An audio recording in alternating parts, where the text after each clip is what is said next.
and welcome to the weekend edition of The Buck Stops Here. I'm Ankita Mukherjee. Arvind Kejriwal says he's ready to take on Narendra Modi in Varanasi but leaves the final decision up to the people of the temple city. We're asking, is this going to be just a symbolic contest?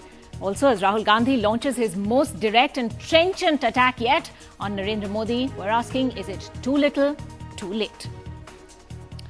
A day after the BJP announced its prime ministerial candidate, Narendra Modi would stake claim to India's leadership from Uttar Pradesh, it looks all set to be a Kejriwal versus Modi face-off in Varanasi. But in true Arvind Kejriwal style, the final announcement will not be without drama, a rally in Varanasi and an AAP-style referendum.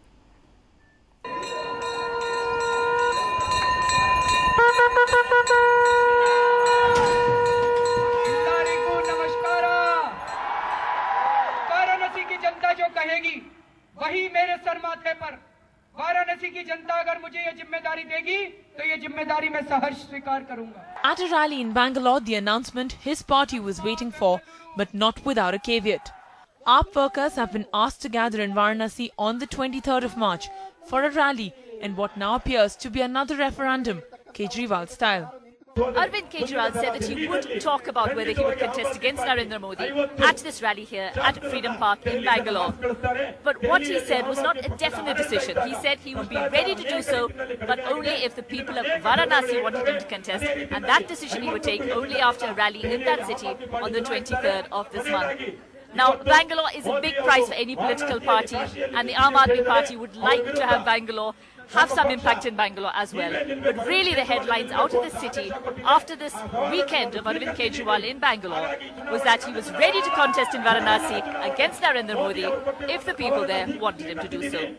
While his partymen had desperately wanted a David versus Goliath battle, Kejriwal had seemed reluctant just last month in this interview to NDTV. मेरे को कोई hero थोड़ी बनना है मोदी जी के खिलाफ चुनाव लड़ूंगा और मैं ये करूंगा. That's not my purpose. The big question, if Kejriwal does take the plunge, will this be a symbolic contest or will Varanasi no longer be the very safe seat that the BJP was hoping for? In choosing Modi for Varanasi, the oldest living city in the world, the BJP would have hoped for a strategic masterstroke. Modi's presence in Varanasi could have a cascading effect in all of Purvanchal or eastern Uttar Pradesh. Along with Varanasi, 18 of the 28 of eastern UP's seats and 6 of Bihar's 40 seats that border UP go to the polls on the same day, May 12th, the last phase of the elections. Modi's other challenger is last time's runner-up from Varanasi, Mukhtar Ansari, a history sheeter who has even been charged under TADA and who has won 2 assembly elections from behind bars. A contest that has all the hallmarks of a political potboiler. With Maya Sharma and Anand Sanane, Vega Bakshi for NDTV. So it seems as though it's all set to be Kejriwal versus Modi in Varanasi. Well, this on a day when Rahul Gandhi launched perhaps his most direct and decisive attack on Narendra Modi. In an interview to PTI news agency, Rahul Gandhi said specific allegations pointing to Modi's responsibility in the 2002 riots are yet to be adequately probed. He said there should be legal accountability for the inexcusable failure of governance during the 2002 riots in Gujarat. He also talked about the SIT report giving a clean chit to Modi and how it was seriously questioned by a number of credible experts. He also said acceptance of the flawed SIT report by the lower court had not yet been subjected to scrutiny by higher courts, and therefore talk of a clean chit to Modi might be politically expedient but premature. Well, joining us on that big story now from the Congress, Sanjay Jha and Pinky Anand, spokesperson for the BJP as well. Pinky Anand, today we heard Narendra Modi talk about how, this is not about moral responsibility anymore. He talks about legal accountability, in other words, punishment for what he calls the inexcusable failure of governance in Gujarat in 2002. How does the BJP respond? I think Mr. Rahul Gandhi really has to see where he's headed. You Is he trying to prescribe his own formulas for what there should be in this country? Is he now trying to again rake up when he has nothing better to do, when the Congress is going downhill, when there is no future for the Congress in the 2014 elections, to come back again to this age-old saga which Congress seems to be wanting to keep pulling out of the hat every time, of 2002 riots? When there has been a legal clean chit, you're talking about legal accountability, there's been a legal clean chit for Modi ji in the 2002 riots. The SIT, which has been appointed by the Supreme Court, has given a clean chit to Mr. Modi. That report has been accepted by the court. So far, that is the last situation.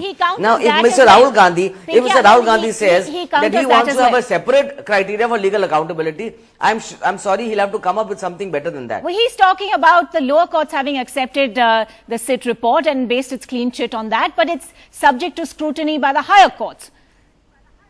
Ankita, let me tell, I think Mr. Rahul Gandhi needs to understand where the legal system kind of proceeds on.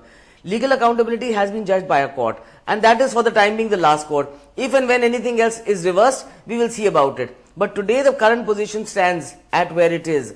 No liability of Mr. Modi, a clean chit to Mr. Modi on 2002 riots, a clean report of SIT saying no responsibility, no accountability, that is legal. Respond to We're that. not talking about ethical, moral and everything else. Respond to that, Sanjay Jha, and also why bring this up now? After all, it was in 2012 February that the SIT said there was no prosecutable evidence against Modi. It was in December 2013 that the Gujarat court accepted the SIT's closure report. Why bring this up now? Hasn't this become too little too late?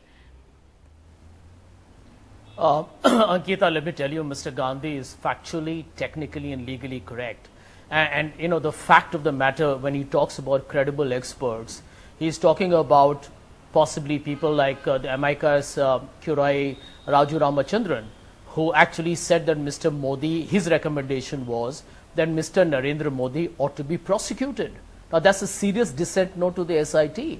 And let me remind Pinky Anand that, you know, there's no need to get so defiant at Mr. Gandhi's statement. This matter is being contested by Zakia Jafri and a legal team in the higher courts. And Ankita, it's pertinent to point out that, you see, remember this, that the whole issue of the SIT report was that there was a massacre of 69 people at the Gulberg Society at 3:45 p.m.